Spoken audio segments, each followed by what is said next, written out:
Greetings, insiders. Today is April 17th, and I have another amazing marketing story that you need to know. This week, we're digging into all things OpenAI, how it's stacking up against competitors, the state of ChatGPT ads, and we even do a live test to see how much paid ads influence organic chat results.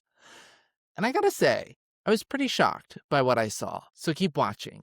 This is Ad Age Insider, where I'm taking you behind the scenes of the industry's biggest stories with the reporters who actually wrote them. I'm your host, Parker Heron. Make sure to follow Ad Age and like this video wherever you're watching right now. So, it's kind of a never ending task keeping up with the evolution of AI products and the companies building them. OpenAI, the company behind ChatGPT, has long been seen as the leader in the AI space. But a lot is shifting. OpenAI was aiming to be the everything AI company, but now it's having to get much more strategic as that hasn't proved sustainable. For example, it recently announced it would sunset its video generation app Sora as other companies have gotten better. And broadly, competitors like Anthropic and Google have been catching up in capabilities. A couple of months ago, OpenAI launched ads in ChatGPT, and advertisers obviously jumped at the chance to join in. But it's still a young product, so it's got a long way to go. Ad Age's AI reporter, Asa Hiken, is on the pod today, and he's going to walk us through the state of the AI race, where marketers are at with ChatGPT ads, how paid ads are impacting organic ChatGPT results, and the advice you need to know to make sure your AI strategy is up to date. So let's get into it. Hello, it's Parker from the future. I'm in the editing room, and I have a quick note for you before we get to my interview with Asa Hiken. After I recorded that interview, Ad Age's senior tech editor Garrett Sloan published reporting that is relevant to this conversation. So here are two things you need to know. One is that OpenAI is onboarding additional ad tech partners to expand access to ChatGPT ads. Most recently, StackAdapt was brought on board to open additional programmatic access. Second is that while demand has been high to buy ads on ChatGPT, inventory has been limited so far. According to Garrett's reporting, advertisers were initially required to commit $200,000 to buy into ChatGPT ads, but multiple ad executives told him they've hardly been able to spend $2,000 in the time since launch because of limited impressions.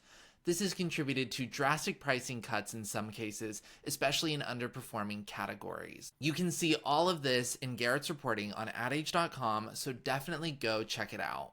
Now, let's get into the interview. Asa, it is a magical day when you're back in the studio with me. Thanks so much for having me again, Parker. You're welcome. It's my honor. I am so excited and overwhelmed and needing a refresher and guidance from you on what is going on in the world of OpenAI. I feel like this year there has been so much news. You have been covering all of it. So many thanks, but I'm going to need your help today. We've had the launch of ChatGPT ads. We had your coverage of ChatGPT pulling back on their commerce product to broader drama and questions about what's going on within the walls of that company. So there's a ton to dig into. And I wanted to just kind of start with a little vibe check with you. What is your read on how advertisers are currently feeling about OpenAI? I think it's a question that has a bunch of different possible answers. I think if you look at just the ads in ChatGPT, I think you probably have some initial frustration because it's a slow moving product. There's not a lot of measurement tools. It's all just kind of impressions based. You don't really know what it's getting you. But there's also optimism that it's going to grow into something big. I mean, they just launched it, in February. 2 months later, like, of course, it's not going to be a meta like offering, but it's definitely a slow development. So there's the ads and ChatGPT aspect. There's some of the other products, like, as I'm sure we'll get to, instant checkout, which basically got the boot. Sora, which definitely got the boot. Um, and And so it's sort of like, these were two things that I think advertisers were really kind of interested in. And like, oh, okay, OpenAI commerce, OpenAI video generation. And now OpenAI is like, no, we're sort of like, I guess they're still doing commerce, but we're not doing the instant checkout, and we're not doing video generation at all. So you have that. And then kind of just I guess subsuming all of that is uh just OpenAI's kind of crazy optics. I think they're in the news a lot, but they're in the news increasingly for bad reasons. Um, I think at least once, maybe twice, OpenAI has declared like a code red because they're like falling behind competitors, or they might be soon. And so, I think one common perception is that they cast too wide of a net. They've tried to do video generation, commerce, coding, enterprise, all this stuff. And now they're having to like hyper focus on just a couple things as competitors start pulling ahead. So I think there's probably some frustration there with like, okay, what is OpenAI as a potential partner to advertisers?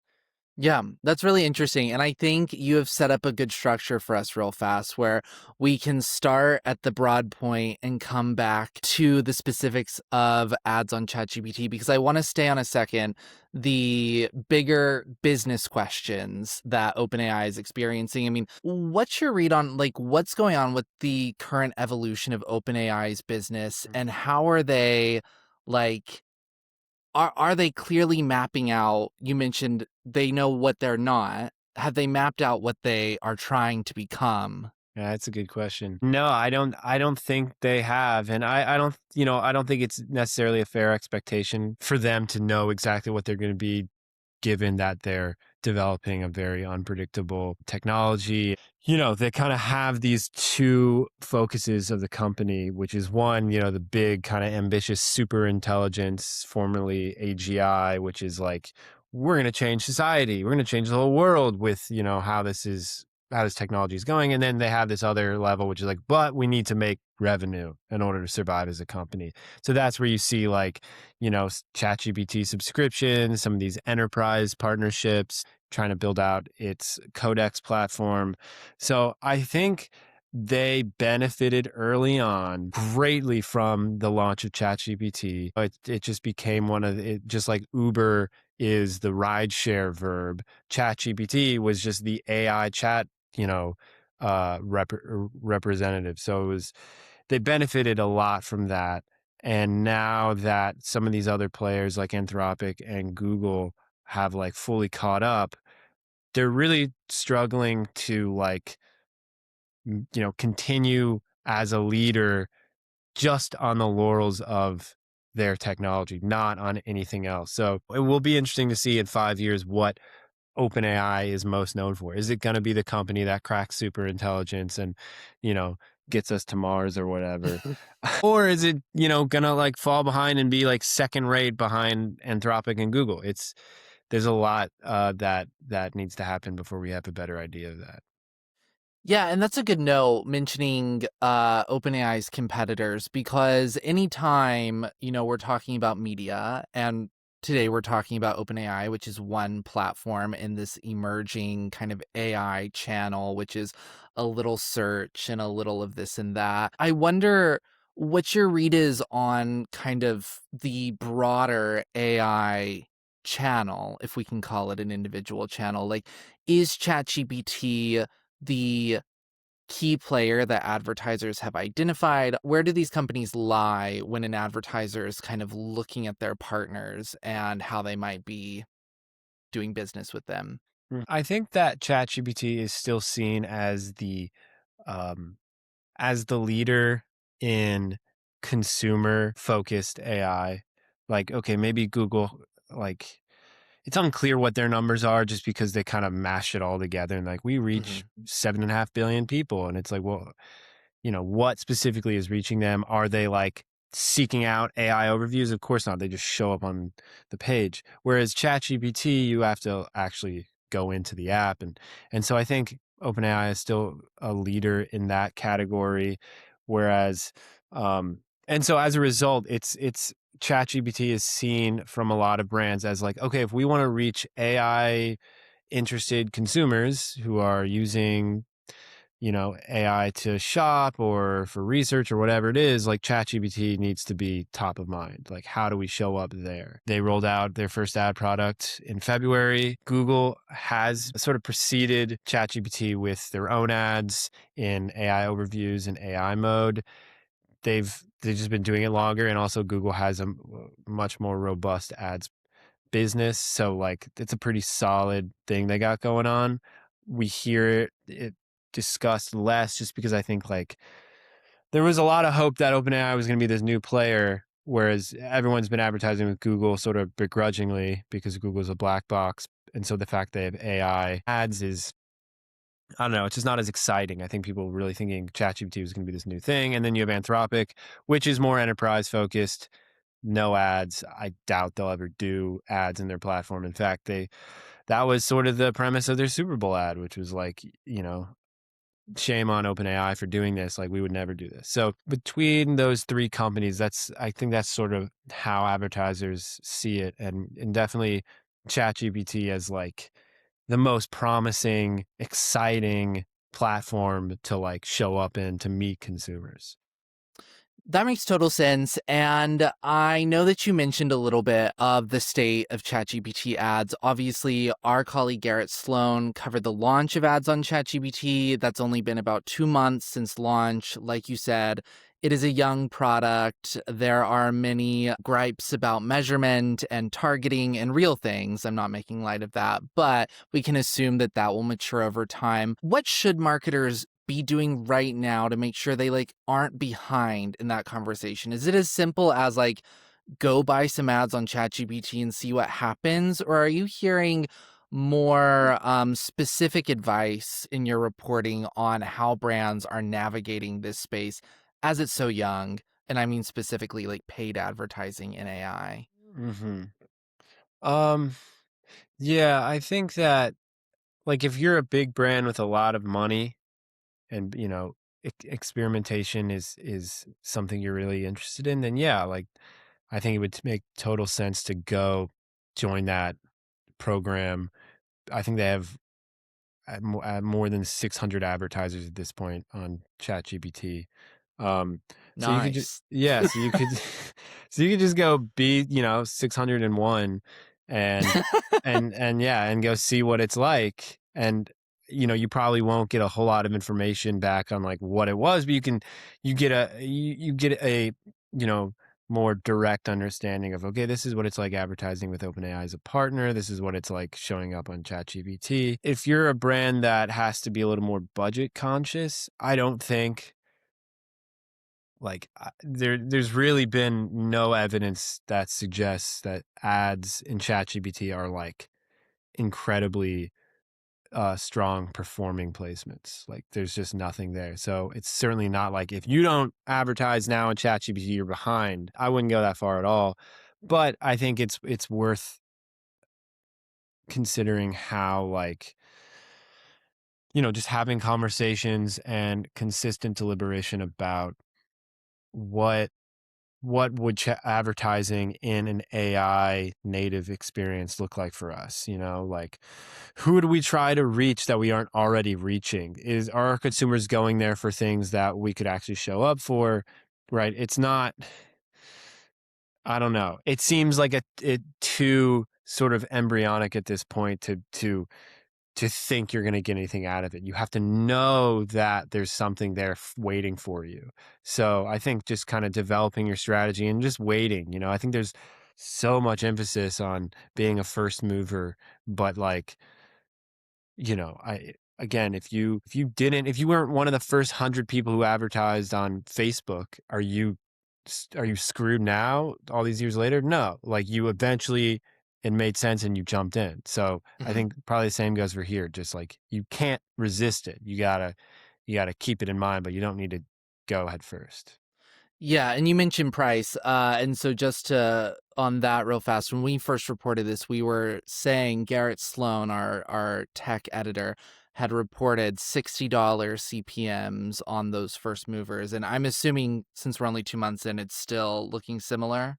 Yeah, it's still $60 CPMs. The only change on the numbers that I'm aware of is I think at the beginning, OpenAI was asking for minimum commitments of $200,000. And now, because they've expanded to partner with ad tech players like Critia, their minimum requirements, I think, are like 100 to 150K. So it's making it more accessible, but no change yet on the CPM dollar figures, though I think the general understanding is that will come down over time.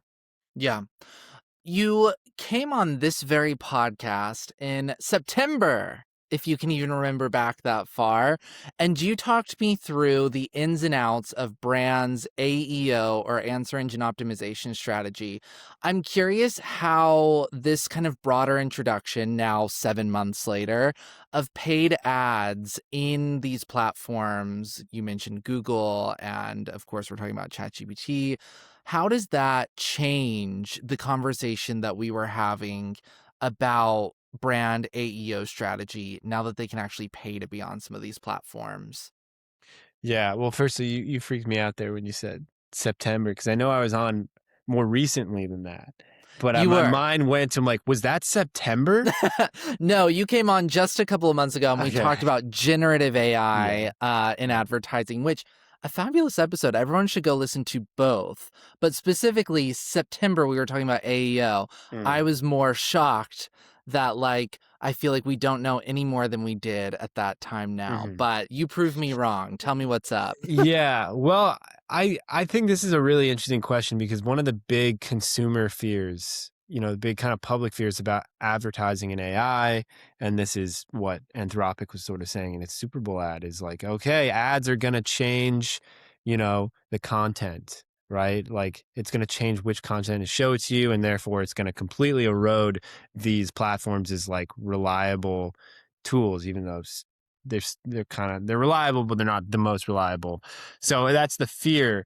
And advertisers and OpenAI, of course, is like, no, that's not going to happen, and ads aren't going to change anything. And so from that point of view, it's like, okay, there's no AEO, GEO impact here. But I think advertisers are kind of like, I hope it messes with the content a little bit because then that would help them show up more visibly. But even if they aren't as sort of extreme in that view, I think there's the hope that just by showing an ad, you're gonna somehow impact brand recall later, or you're gonna like show up in a search result that you weren't otherwise going to show up in. And so for that, in that way, I guess ads could maybe influence, to have like a GEO, AEO related influence. But of course, I think it's important to like you have your paid media, which is ads, and you have your organic media, which is AEO, GEO. And so like it's important to keep those two things separate. Yeah, I have to say, in my own personal use of ChatGPT, I have seen ads, but they're never particularly relevant to what I'm chatting about. And I do wonder, is the idea of what these advertisers think might happen, is it that if I were to search, like, tell me about the best table saw I can buy right now, is the idea that it would be like, oh, it tells me about Home Depot and Lowe's and, Bob's hardware store down the street. And then I see at the bottom that Home Depot has sponsored it. So, oh, that is going to make me as a consumer click the Home Depot link. Or is the idea that if Home Depot has paid, and I'm making this up, no accusations here, but if Home Depot has paid ChatGPT, that I would ask that question, it would just say like, well, Home Depot's the best one. Go buy Mm. it. Like, what is the actual like fear slash hope happening? Yeah. Well, what you just said is the fear, right? The It's not, consumer fear. that's the consumer fear. But I think, advertisers, even the ones who are most sort of like, ooh, I hope this, changes things. Even them, I think they're probably like, no, we can't do that because like then the whole platform will be unreliable. No one will use it. And this will be a useless placement. So I think they're looking for something maybe a little more subtle. And I don't like, I think that's more sort of just like a completely far far-fetched kind of hope. I don't think that's ever gonna well, it could happen, but I don't know. I think what's more likely is like, okay, if an ad the way the ads show up are like, yeah, if you're looking for a table saw and then, let's say Home Depot's an advertiser, I don't I'm actually like, I'm not totally sure how specific the placements can get. Like, can Home Depot run a table saw ad in a table saw search result? Yeah, I'm doing live research right now. I just asked ChatGPT this very question. What's the best table saw and where can I buy it? Okay, so what's funny here is that it has given me a lot of information about table saws, and it has made a table for me comparing 4 different models from 3 different brands. 2 of them are from the same brand, and it's giving me kind of the comparison of specs. Mm. And then it never answers my question on where I can buy it. However, my response is sponsored by Home Depot. And it does have a link at the bottom with clear disclaimers that it is sponsored for me to go directly to a table saw page on Home Depot. So I said, I picked one of the models that it recommended and I said, where can I buy it? And it's telling me what an amazing choice I've made. And then it says where to buy, best overall for price and reliability, Home Depot. With the price, it says easy returns, often in stock. Sometimes it has discounts, and this is the safest bet for good price and pickup. Then, in much smaller text after that, it says also solid options, and then literally just a bullet point list that says Lowe's, Tractor Supply, Acme Tools. Some of the ways that AI is very clearly trying to point you to one thing and away from others, I think that could be gamed. It's just it's hard because, I don't think OpenAI is back there like with a full mapped out understanding of ChatGPT and they know exactly this input, this ad is gonna affect this thing. We can pull this lever and boom. I think it's just kind of like the AI going on its own and they're just trying to contain it as much as possible. So, maybe this is an outlier that you just stumbled upon. Maybe it's Yes. a developing norm. Who knows? But it's interesting nonetheless. Yes, yes. All of that just anecdotal, not serious claims. I do want to, before I have a couple of wrap up questions for you, connect this to what we were saying earlier about instant checkout. There was a product that ChatGPT was hype on for a second that would do us one step further than what I just experienced and maybe perhaps allow me to buy that table saw on ChatGPT. It was called Instant Checkout. And my understanding is that it was a flop. So, what happened there and why didn't it work? Yeah, it was a flop. And in large part because I think there was this assumption that, okay, consumers are shopping on AI, which again, not everyone is, but a fair amount of people and a growing amount of people are shopping using AI as a shopping tool. And so it's like, well, everyone wants as frictionless an experience as possible. So let's just like not have to like punt them to a third party website. They can find what they're looking for, buy it right there, boom, all done, one stop shop. Everything's faster and more convenient. But there was just no evidence. And in fact, there's a lot of evidence to the fact that people don't want to shop in AI. They don't want to buy products in ChatGPT because like there's a lot of ambiguities that arise through that. Like, like, okay, if I buy a product through ChatGPT and it doesn't show up, who do I contact? The brand Right. or OpenAI? Like how do I like who am I getting a confirmation message from? And does if it OpenAI sends me one, does that mean the brand it's even in their system? I think there's like a lot of like, I mean, why would and also it's not like buying products online in brands' websites is difficult or complicated. It's what people have been doing for like a long time. It's what they're used to. So like to introduce this new thing is actually adding in more friction, right? It's like you're trying to force people to adopt a new consumer behavior.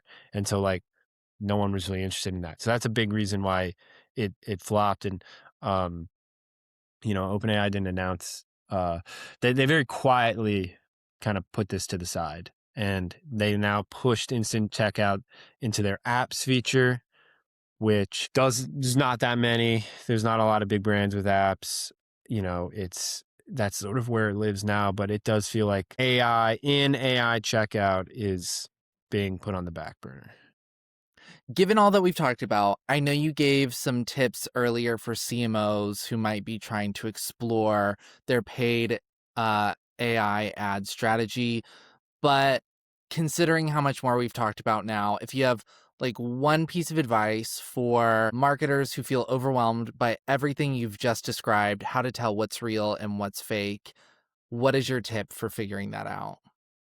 I mean, I think maybe my my biggest tip here is like you don't have to figure it out because OpenAI is just one company. All the shit that happens around. Am I allowed to curse on this? Okay. Yeah. Okay. All of it that's allowed or that's happening around OpenAI. There's a lot of attention, but like as a marketer, you don't need to like really understand why OpenAI got rid of Sora.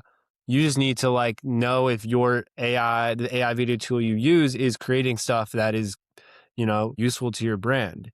Um, I think that like there's it's just take the crazy super fast rocket of the AI space and pair it with the always on media cycle and you just get so many stories, so much to think about. But really, like I think it's what we should be doing is if you're a marketer is to kind of like slow down, unravel some of those stories and just focus on like, okay, which company, which provider is going to help me the most and worry less about like who's going to be around in 10 years. Like if OpenAI isn't around in 10 years, it's going to be like the biggest business fail of all time.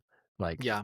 so I think that like, just, yeah, just chill out and don't try to understand it all of it.